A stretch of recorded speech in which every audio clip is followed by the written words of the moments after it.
is life. Strength comes by exercise. There is no other way.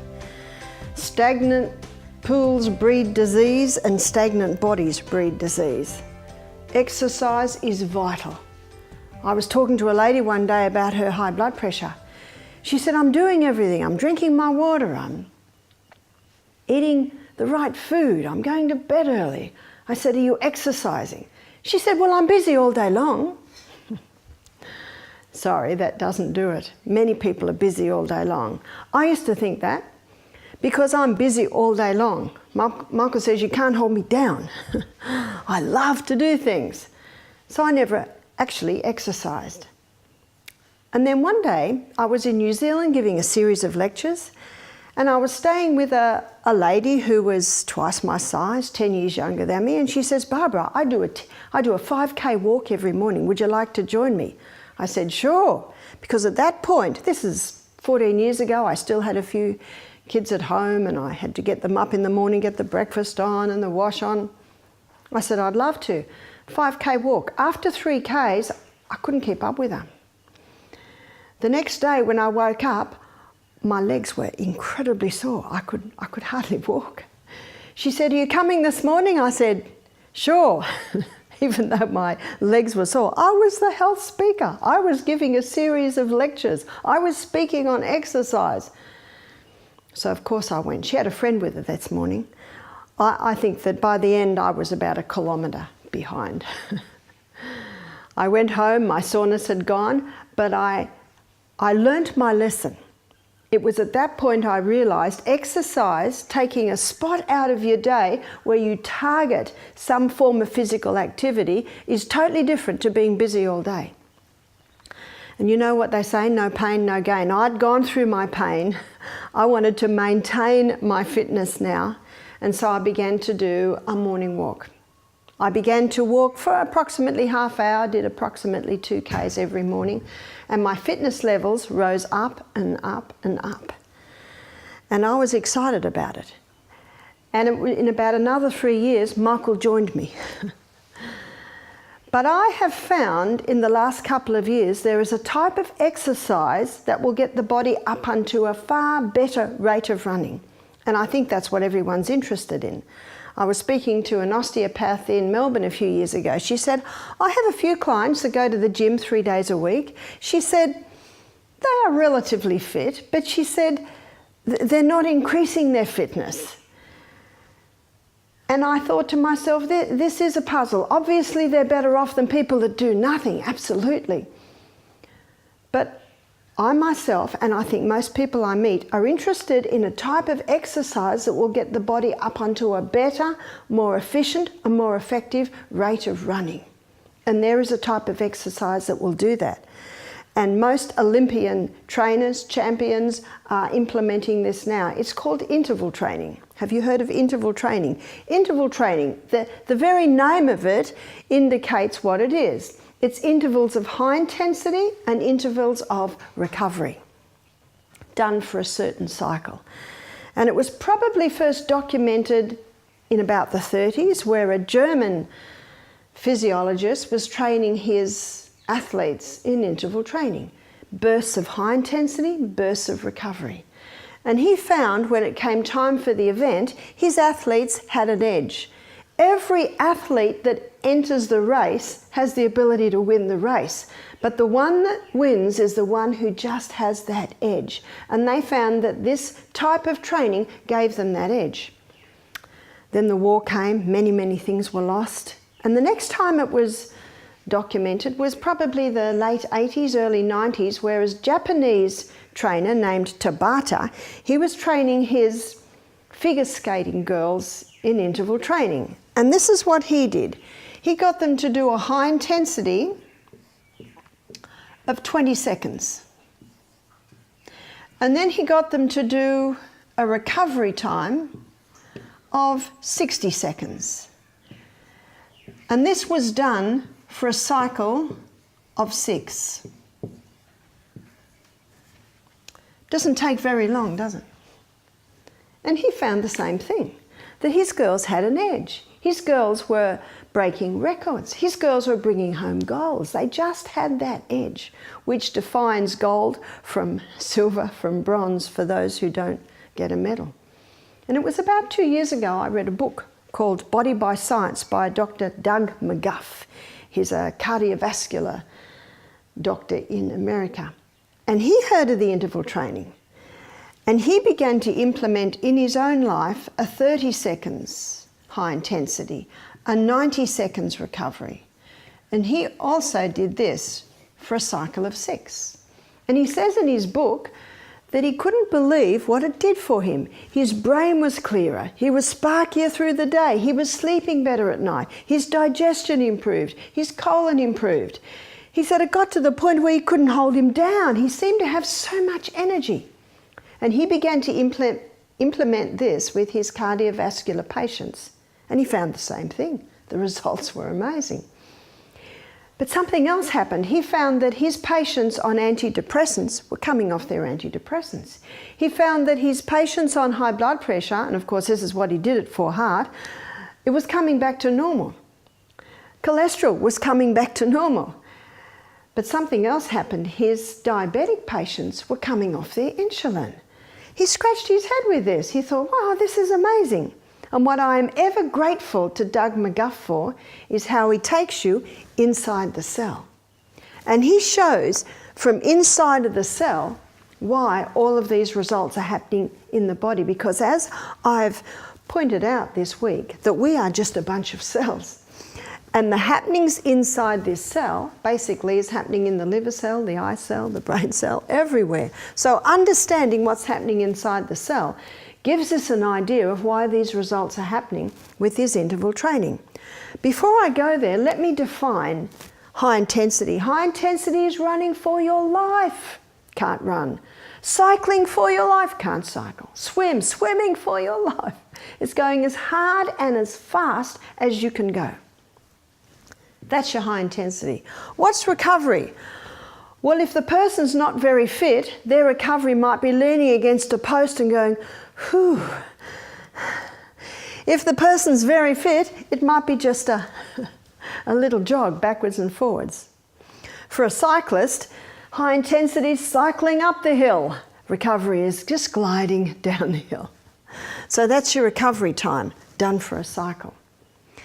What Doug McGuff shows that when we're getting into easily the second set of high intensity, this is already speeding up. 20 steps speeding up, 8 steps speeding up. Remember, I'll define that for you again. The glucose goes in under the action of insulin. It goes through a 20-step pathway. That 20-step pathway, called the glycolytic pathway, gives us 2 units of energy. Only 2 units of energy because it's an anaerobic pathway. That means it does not use oxygen. The end result of those 20 chemical reactions is a chemical form of glucose called pyruvate. Pyruvate gets fed into the 8-step pathway. The 8-step pathway is called the powerhouse. This is the Krebs cycle inside the mitochondria. That 8-step pathway is called the powerhouse because it delivers a whopping 36 units of energy. Wow. And we looked at the other day, it is oxygen that makes the difference. So this is your aerobic pathway. What I didn't tell you the other day is that this is a very fast pathway. This 20-step pathway is fast, but this 8-step pathway is slow. And on the normal running of things, this is how it works, and it works very well. But when someone starts to do high intensity, both pathways speed up, and we're not surprised. Your muscle's requirement for more glucose, more oxygen increases. It speeds up, and it speeds up to such a rate that more pyruvate is being made than can be fed into the powerhouse. You see, this one will always be slower than this one. And when it all speeds up, more pyruvate is being made than can be fed into the powerhouse. So what the body does is it stores the excess pyruvate as lactic acid. So the lactic acid stores up, specifically here, we're talking about the muscle cell. So the lactic acid stores on the side in the cell. And then the person goes through recovery time. Slowing down. In recovery time, the liver converts that lactic acid back to pyruvate and feeds it in the powerhouse. This is an amazing piece of information, because do you know what it means? When you're in recovery time, your body is burning just as much fuel at just as fast a rate as if you were going for it. That's the good news.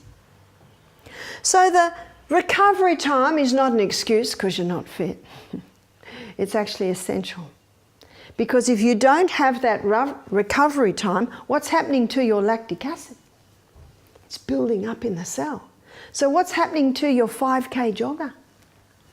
That lactic acid is building up in the cells and actually getting quite painful.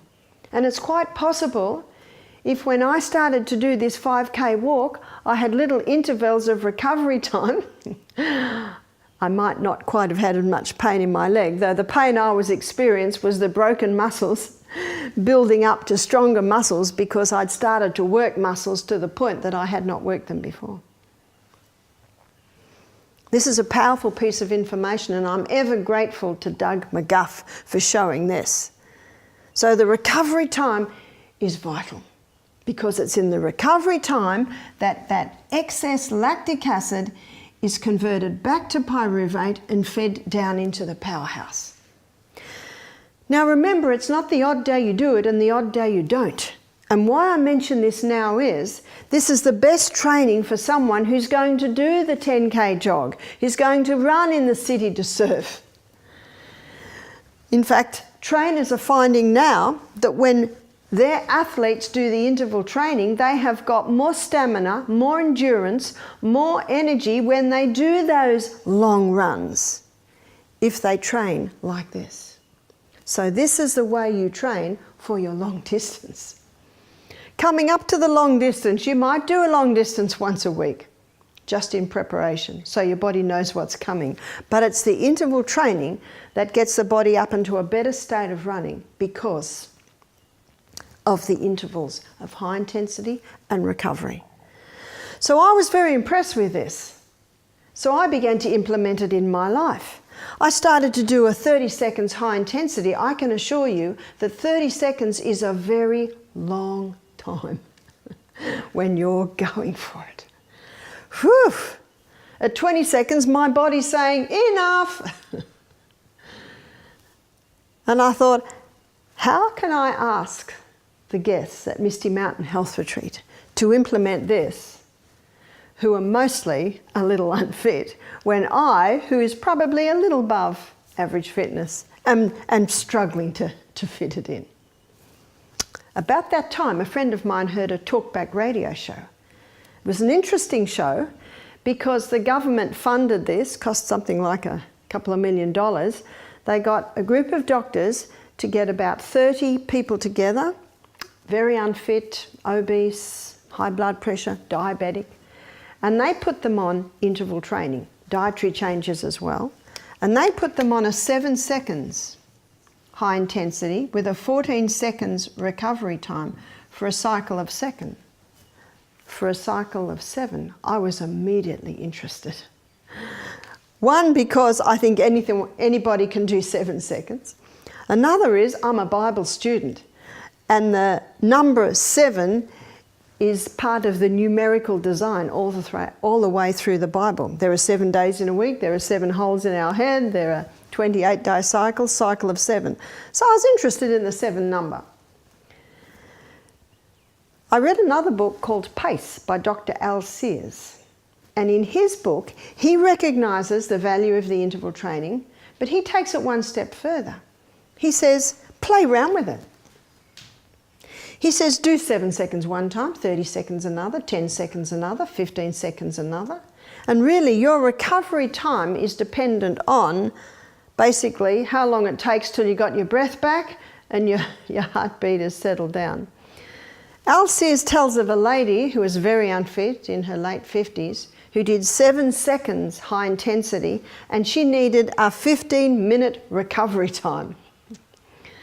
Whoa, not many people are quite that unfit.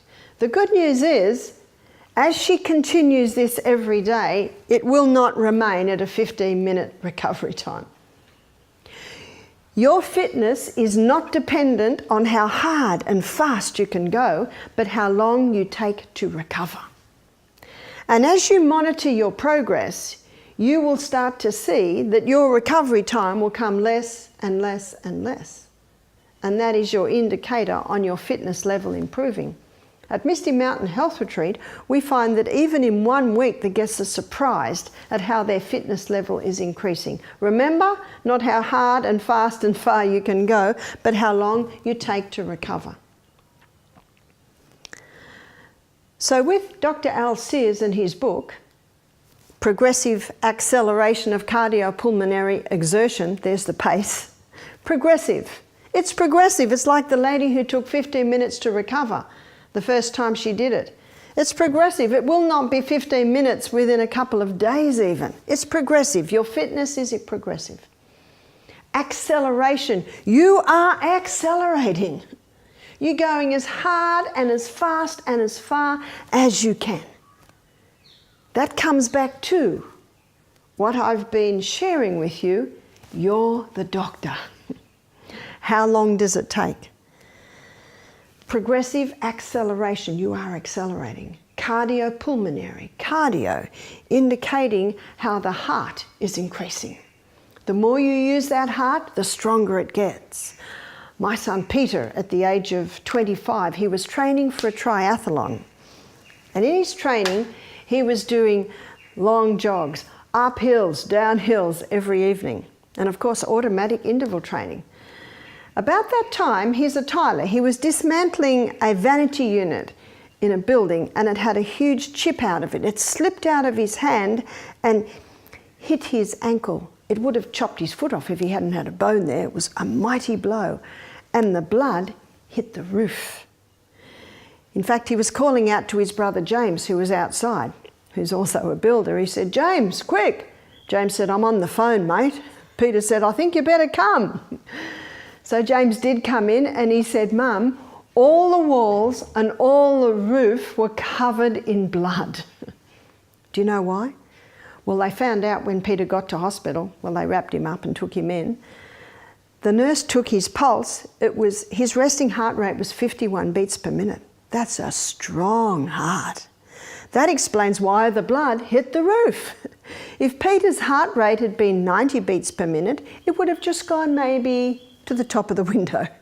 But because his resting heart rate was 51, an indication of a heart that is so strong, so efficient, it doesn't have to beat much, because every beat that it makes is so strong, so powerful, that the blood hit the roof. Good news is the doctor was very amazed at this cut, because it didn't cut through any main tendons. He kept getting him to move his toe. I said to Peter, "It's your mother's prayers. She's over you every day." Maybe the angels just guided that big clunk either side. But it's an indication of how that heart can change. You know, genetics has got nothing to do with this one. Peter had that strong heart rate because every day he was in training, and the more you do it, the stronger that heart gets. So let's have a look. We're looking at Dr. Al Sears' book, Pace, Progressive Acceleration of Cardiopulmonary. Pulmonary is referring to the lungs. And he quotes a study in there called the Framingham study. It's a little town in America, and they have done a study on the inhabitants in this little town. And not everyone, I think they did it on about 30,000 people, and they did it over 25 years. It's a very well documented study, often quoted in many research papers. They found that by the age of 50, people had lost 40% lung capacity. Now that's alarming, isn't it? They found by the age of 80, they'd lost 60% lung capacity. Now this week we've been looking at oxygen, the most vital element needed for life. The most powerful way to oxygenate the body is move it, is exercise. The heart starts pumping harder, the lungs go a little bit deeper, taking in more oxygen. When you don't exercise, those lungs don't get that deep breath in that you will always get with exercise. It's an alarming result, isn't it? 40% lung capacity lost by the age of 50, but it is not necessarily so. If you implement this high intensity exercise, your heart, your lungs will start moving. And not only are your muscles exercised, your heart is a muscle, it's absolutely exercised, but your lungs. And when you start breathing in deeply, you take in more oxygen. And what that does is that gives your body the opportunity to have enough oxygen so that every cell in your body is running down here. How are you going to feel? You're going to be jumping out of your skin with energy. You're going to feel very, very good.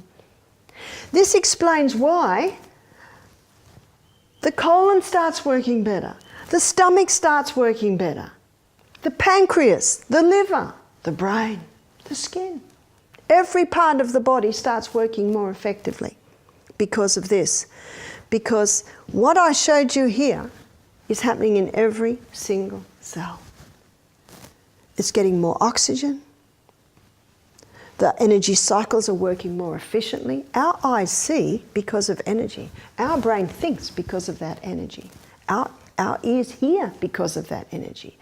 Our liver, our pancreas, our spleen, our stomach, our colon, they're all running according to the environment they're given. You see why exercise is just so important. Doing this early in the morning gets the body up onto a better rate of running. So if you have lost 40% lung capacity, how would you know? Get breathless easy. You get breathless when you walk up the hill. When you do high intensity, everyone gets breathless, that's all right. You might be walking with your friend and notice they're not breathless and you are. Maybe they haven't lost 40% lung capacity like you have. If you have, there's good news, it can be revived. If a person has lost 40% lung capacity in a short matter of time, they can actually go back to 100% lung capacity simply by implementing this high intensity. That's why the high intensity is so important, because it is only that will get those lungs moving. So progressive acceleration of cardiopulmonary exertion. You are exerting yourself. So you can see why Dr. Al Sear's book is called PACE. Let's go back to Doug McGuff, because he shows something very exciting in this cell, as I have shown you. But I want to take it one step further, and because of everything you've heard this week, this will make a lot of sense. There are so many people today that go to bed late, they eat late, and they get up in the morning, they don't feel very good because they ate so late, and they've only got the energy to take a few steps to the kitchen table. Glycogen stores are still all there. Fat stores are still faithfully there.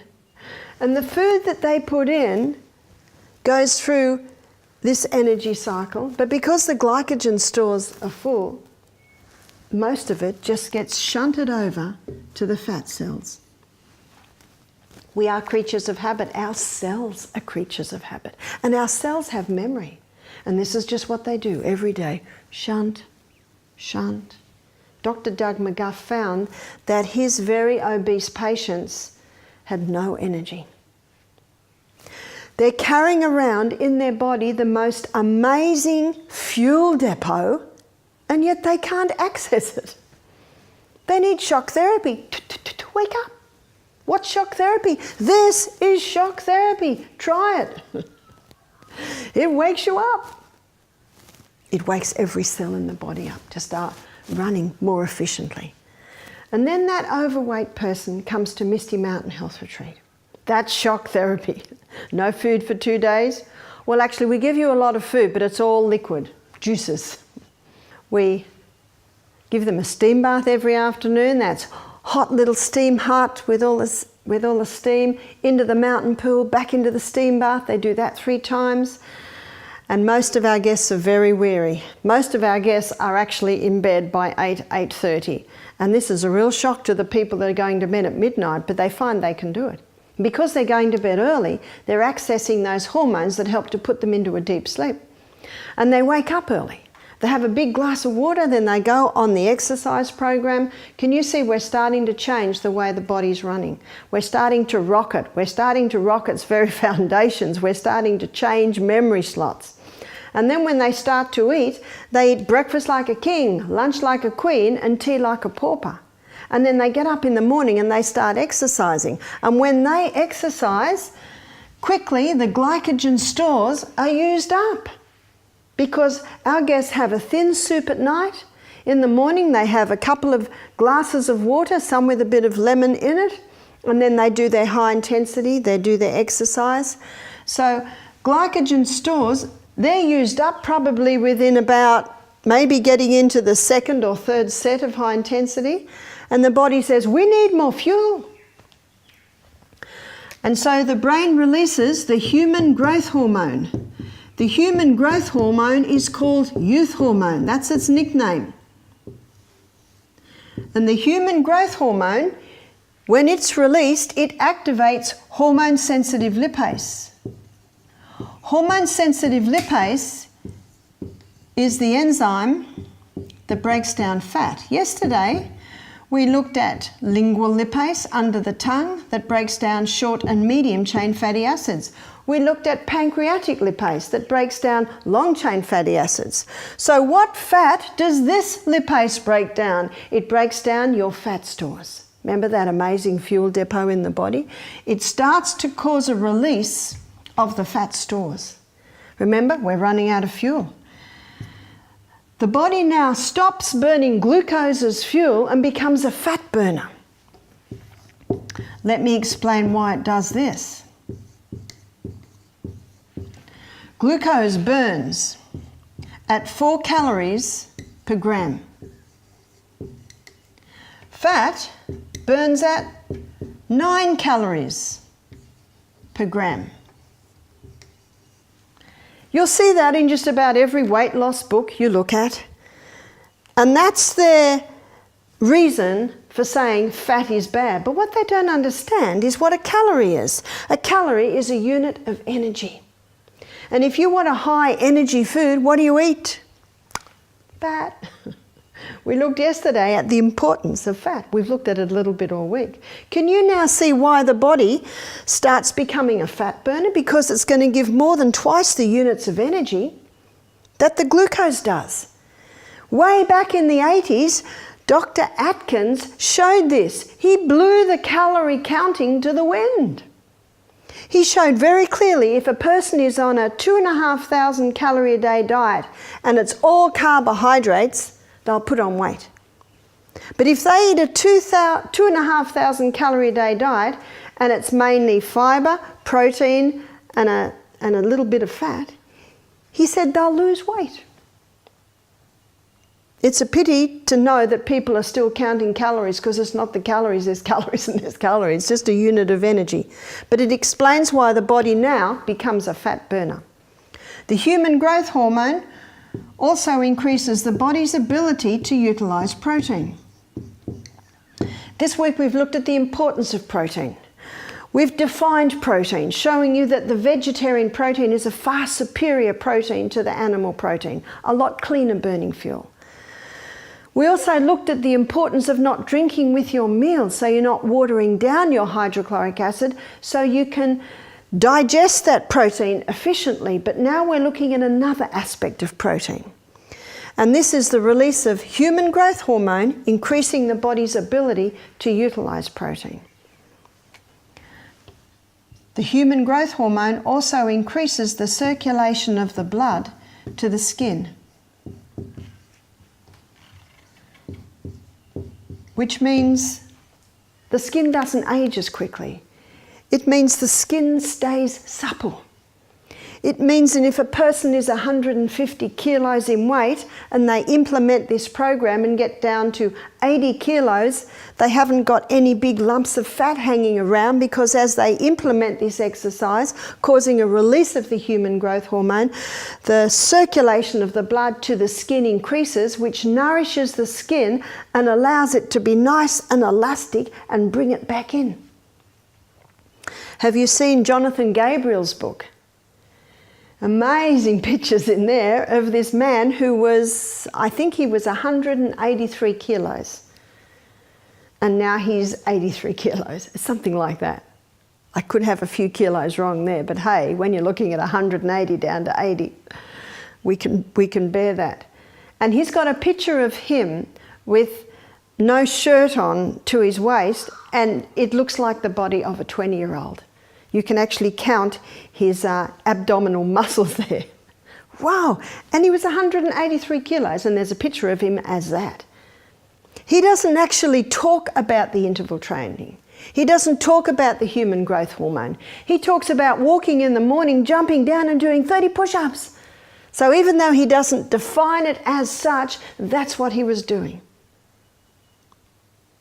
And that's why a person can be that big and shrink down and have beautiful skin, muscle tone, because of this interval training. Well, that's a large part of it. I'll actually pull in another part in a minute. But I want to tell you the story of a young man who did our program. He walked across Australia.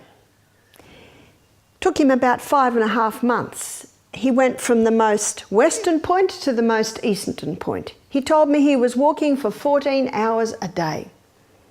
And he said that within 2 weeks he was eating 5 times the food that he normally ate. You see, it's the release of the human growth hormone, increasing the body's ability to utilize protein. But what he was doing was he was causing, right down at the cellular level in his furnace, he was laying a bed of hot coals. And when you lay a bed of hot coals, you can put the logs in. What are the logs? A nice substantial breakfast. That's like lighting a fire with a few little bit of sticks, and you get a few flames come, and then you put the huge log in. What's going to happen to the fire? And how many people do that? They get up in the morning, few steps over to the table. Those few steps lit a tiny little fire. And then they sit down and put the big logs in, and what does that do to the fire? That's like the people carrying around this huge fuel supply in their body, but they've got no energy. It's like they're starving in the land of plenty. And with these people, the body's in the habit of just shunt. And what's happening to 63% of Australians today? They're getting bigger and bigger. So they go on the no-fat diet. Does it make any difference? Not really. Because as I've showed you this morning, fat's not the problem. The wrong guy has been shot. You can get fats that are harmful. They're your altered fats. They're your fried foods. They're your margarines, all altered fats. Fat as it comes from the hand of the Creator. Very safe fat. But what I suggest, and what we find at our health retreat, and I find it in my life, that when you eat breakfast like a king, and lunch like a queen, and tea like a pauper, and then you go to bed early, and then you get up early and have a big drink of water. I usually have 3 or 4 glasses, but then I get up at 5 and I don't walk till 6. So I've been able to get a few in then. And then you implement this high intensity exercise, you're actually laying down a bed of hot coals. And I come back, I have more water. I've already dived in the creek. Very nice. If you don't have a creek, you might just have to have your hot and cold shower. And then I sit down to eat. What did I eat this morning? I had mango and pawpaw and kiwi fruit with chia seeds and almonds and Brazils. Big bowl. Big logs went in. And then I had some sourdough spelt toast with olive oil, cayenne pepper, avocado, and savoury red lentils on top. More logs went in. I've laid a bed of hot coals and I can put the logs in. It's as simple as this. If you want to eat, you've got to work for it.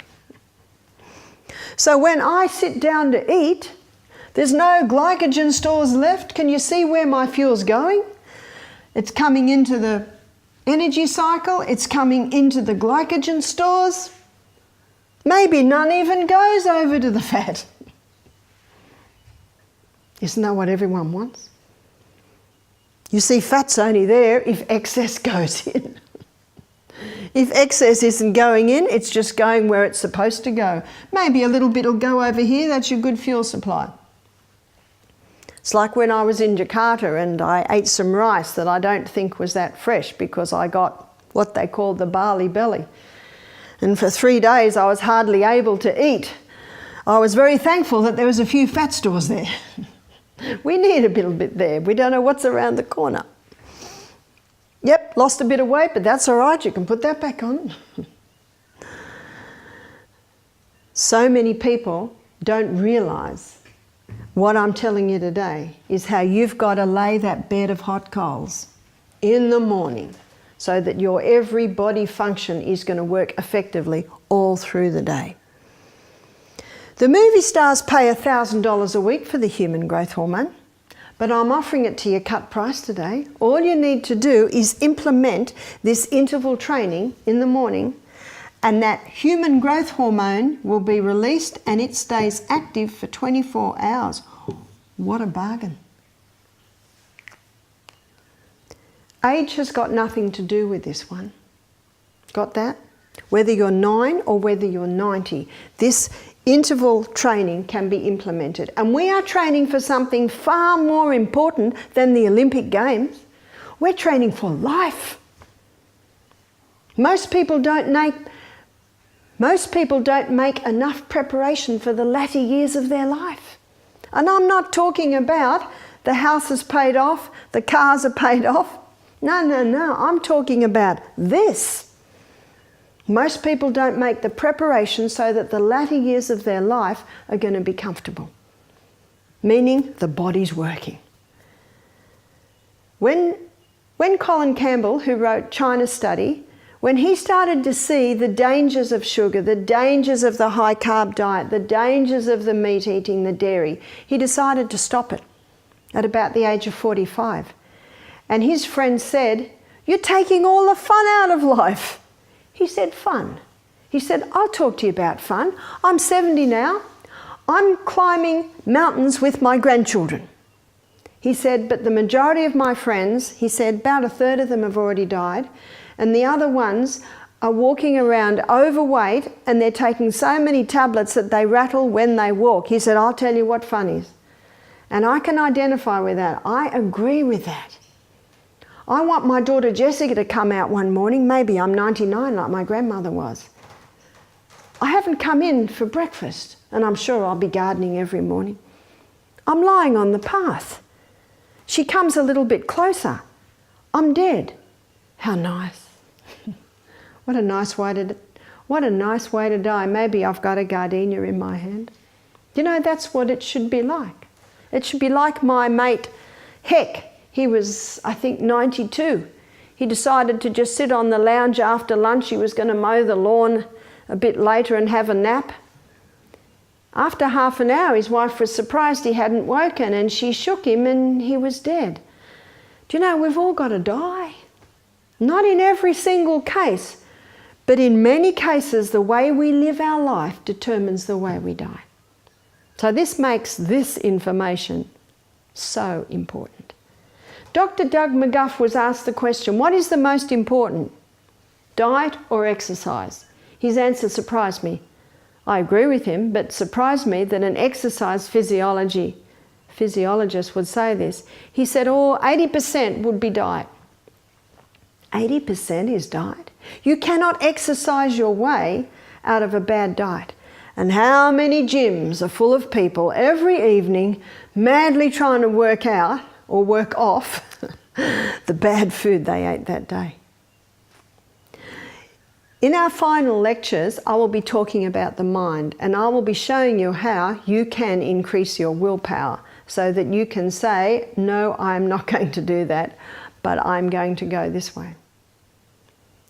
As you can see by what I've shown you, exercise is a not negotiable subject. I was having an interview with a friend of mine. He came and did our program. His name is Dave. He said, Barbara, I do not have an hour every morning to do a 5K jog. I nodded, because I knew he was going to hear this lecture. I said, Dave, all you need is, what, 12 minutes? I said, you don't need 5K, and your fitness will improve to a higher level with this interval training compared to the 5K jog. And in his book, Pace, Dr. Al Sears, he quotes stories of people that die on their 5K jog every morning. I'm sure we've all read about it. And yesterday we looked at the acid-alkaline balance in the body. We showed how disease thrives in an acid environment. Can you see with the 5K jog, what's happening to the lactic acid? It's just building up, up, up. And there's nowhere for it to go until he has a rest. Again, as I said, it's not the odd day you might do a 5K jog, and it's not the odd day you don't. It's what you do every day that matters. And I was on a mountain climb, this is a couple of years ago. We were climbing a mountain. It's one of those mountains that you think you're to the top, but actually when you get to the top, there's another one and there's another one. An hour and a half we were walking like this. Halfway up, he had all these little machines on his wrist to monitor your heart and your breathing. He said, let me try you. Anyway, he put it on and he went. Now, at the time, I think I was about 56 and he was 35. And he did it and he shook his head, he said, man, you're one fit woman. It's just simple. It's got nothing to do with genetics. It's like your bank account. The more money you put in, the more it builds up. The more you put into this, the more you will get out of it. You've probably heard the old saying, when you exercise, you will receive more energy than you expend. And you can see why that is so by what I have told you this week about oxygen and how that's what exercise does. Let's go to the children's playground in school. And you know, if you just stand there, you know what you'll observe? Interval training. When I was a little girl, we did hopscotch. When it was my turn, I'm going for it on the hopscotch, back, and then I stand back and the next girl has a turn. Interval training. And in the playground break, we would all probably get a cycle of about 6 turns with hopscotch. Same with skipping. We all have turns. We go for it. And then we run out and the next person has a go. Interval training again. Elastics. I hear elastics are coming back. You've got 2 girls standing apart with elastics around their legs, and then another girl jumps in and out and makes all sorts of patterns and things with interval training. Let's have a look on the soccer field. Going for it, make the goal. Everyone's walking back to their spots. Basketball, goals made, walking back, interval training again. No one tells them about it. Let's go to the African plains and you'll see interval training. No animal jogs, have you noticed? They either go for it or they stop. Interval training. Doug McGuff does a fascinating study on the history of all this and shows that the interval training is naturally done in nature, it's naturally done in children, and by the way, have you noticed how children run? They run on their toes.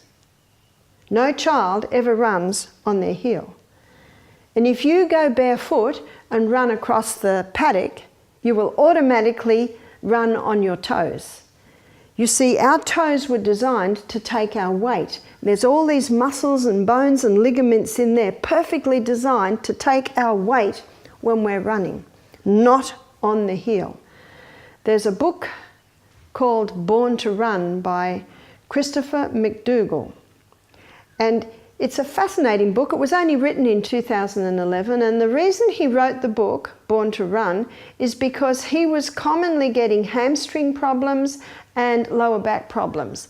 And he wanted to find out why. So he went all over the world interviewing athletes, and he discovered some athletes who run barefoot. And he was fascinated with this. They never have back problems. They never have Achilles tendon, hamstring problems. Bibi Bikila is one of them. I think it was 1960 and 1964 were the two Olympic Games, an African, Bibi Bikila, where he took home gold, barefoot runner. Did the whole thing in barefoot. So this author in Born to Run, he pursues all of this and he discovers that the foot was designed in such a way that we should never run with the heel. When we run with the heel, that's what causes the hamstring and the lower back problems. That's what he was getting.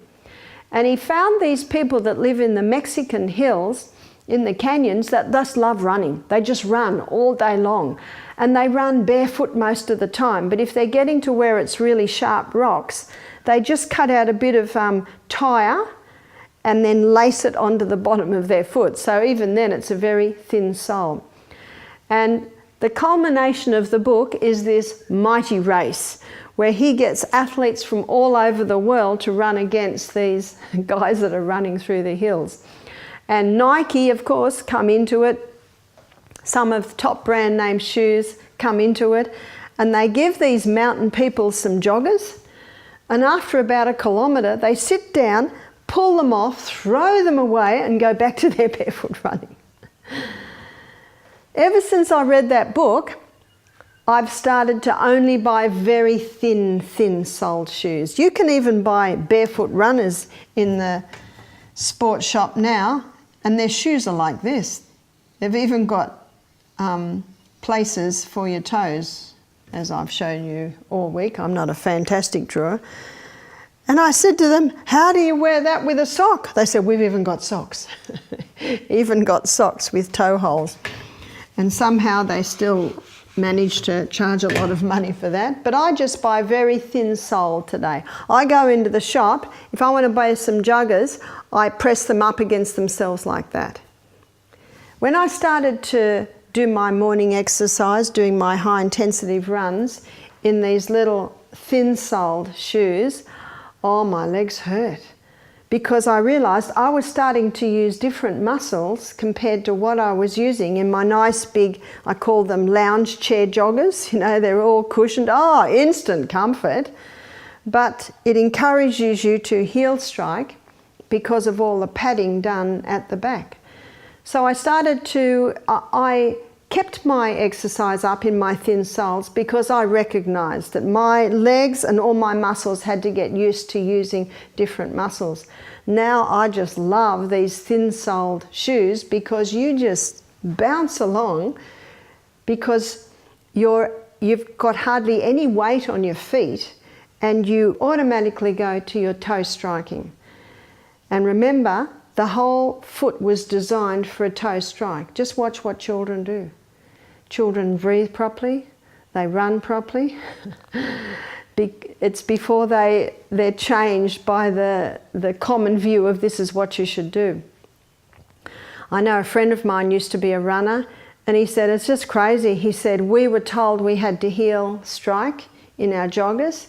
And he said, yes, we would commonly get hamstring, Achilles tendon, lower back problems. But he said, that's all changed now. He said, now they're telling you to toe strike. And he pointed to his wife, who's a Filipino girl. He said, watch how she runs. And she just always runs on her toes because she grew up in the country area of the Philippines.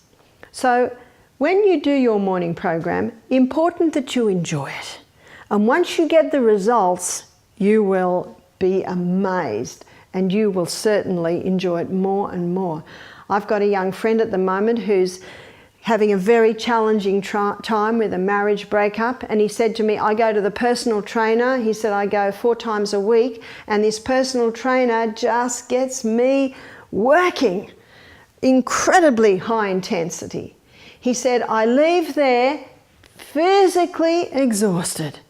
He said, he gets me to do things I don't think I can do. He gets me to do leg presses. And just when I think I can't go on, he looks at me and he says, 20 more. He says, you think you can't do it. But he said, I push through it. He said, I walk out of there just totally exhausted. But he said, mentally revived. Why mentally revived? Because of the oxygen that's going into those brain cells.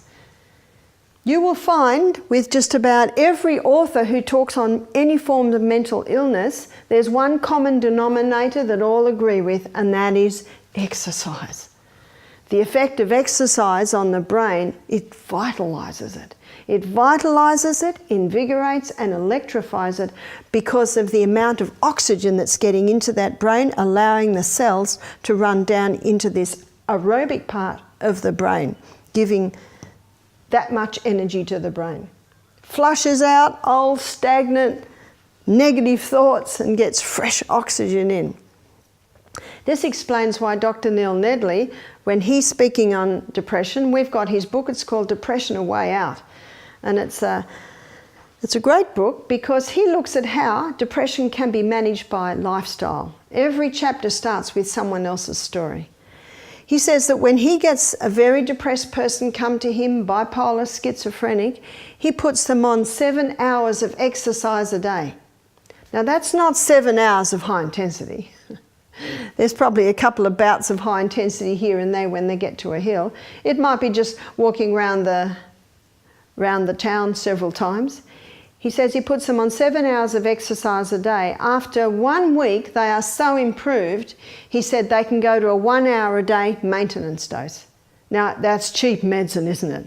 People say, 7 hours of exercise a day? Well, what's a week out of your life? What's your health worth? So exercise, powerful tool in helping with any form of mental illness. One lady rang me and she said, but Barbara, I know, but I just don't feel like getting up and walking. And I said, well, sometimes you have to grab yourself by the scruff of the neck and just pull yourself out there. Just put them on, put those shoes on, just push yourself through there.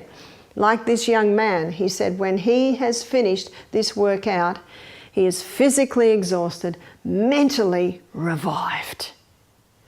There's an old proverb, it's actually found in Ecclesiastes, that says the sleep of a labouring man is sweet. And this is why when people implement this exercise, they sleep better.